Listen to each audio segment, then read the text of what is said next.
প্রতিটি নিরাপদ দিনের শেষে রাতের প্রথম প্রহরে যখন নেমে এলো নববর্ষার মেঘ, মুসলমানগণ মসজিদে যাচ্ছে দলে দলে, অথবা কেউ কেউ সেজদারত নামাজে। একদল বর্বর চুপি চুপি ঢুকে গেল হলে আর্টিজানে। অস্ত্রের মুখে আর জিম্মি করল ৩০ জন। স্বাভাবিক মৃত্যুর সকল অধিকার হরণ করল নিমেষেই এবং যুদ্ধ ঘোষণা করল মাতৃভূমির সাথে। যাবতীয় সর্বনাশ বিদ্যার পাঠ জানাই বর্বরদেরকেও এসেছিল উচ্চবিত্ত পরিবার থেকে। কারো শিকড় ছিল ক্ষমতাসীন রাজনৈতিক পরিবারে, আবার কেউ এসেছিল সমাজের নিম্ন স্তর। ভুল ধর্মীয় শিক্ষা যেখানে উগ্রবাদের বীজ বুনে দেয়।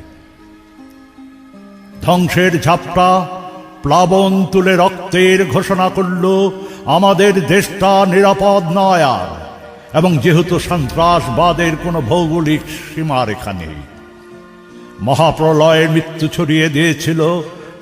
আর ঘর থেকে, রাস্তা থেকে, রেস্তোরাঁ আর মসজিদ থেকে, যেহেতু মহান মুক্তিযুদ্ধ আর বিতর্কের ঊর্ধ্বে নয় এবং নীতিহীন ধর্ম উপদেশ দাতাগণের ভুল মন্ত্রে দীক্ষিত তারা, ফলত আগুন জ্বলে উঠেছিল বাংলাদেশের হৃৎপিণ্ড থেকে। এবং ৩০ মিনিটই হত্যা করেছিল ৯ জন ইটালীয়, ৭ জাপানিজ আর ভারতীয় ১ জন। মূলত বাংলাদেশীয় ছিল ৩ জন।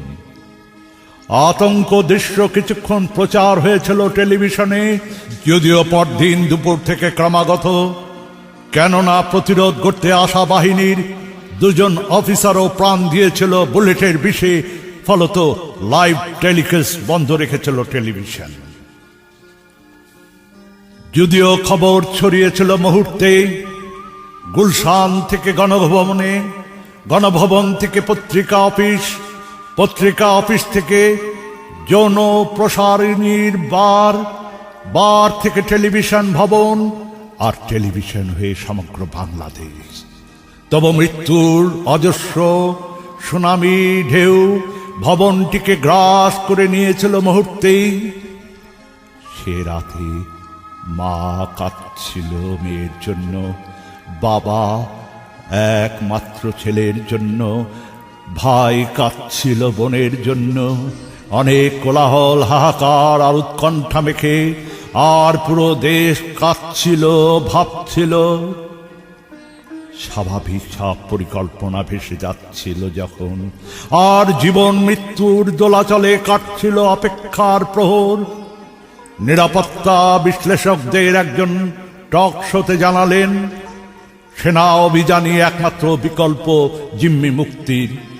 কেননা বর্বরদের বুলেট, আইডি আর ধারালো চাপাতিতে ক্রমান্বয়ে গভীরতর হচ্ছিল মৃত্যু সম্ভাবনা। নির্দেশ এলো, এরই মাঝে চালানো হবে প্রতি আক্রমণ। মাঝরাতে এলো সেনা এবং নৌবাহিনী, এলো সোয়াট, সিলেট থেকে উড়ে এলো প্যারা কমান্ডো ইউনিট, আর সাজোয়া যান এলো সাভার ক্যান্টনমেন্ট থেকে।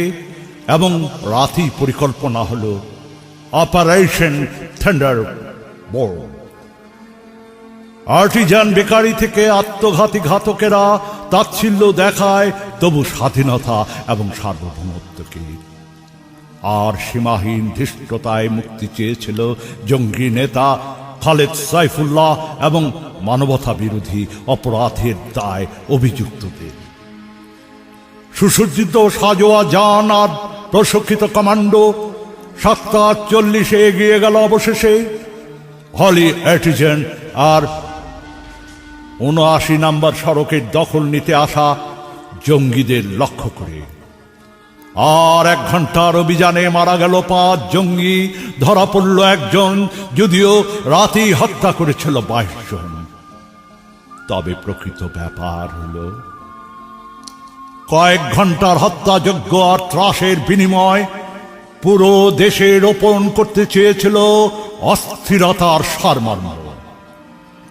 আর বাইরের বিশ্বে পরিচিত করাতে চেয়েছিল গগন বিদারী বিলাপের দেশ আর মৃত্যু উপত্যকা হিসাবে, যদিও তা সত্যিকারের একটি স্বর্গভূমি চিরদিন।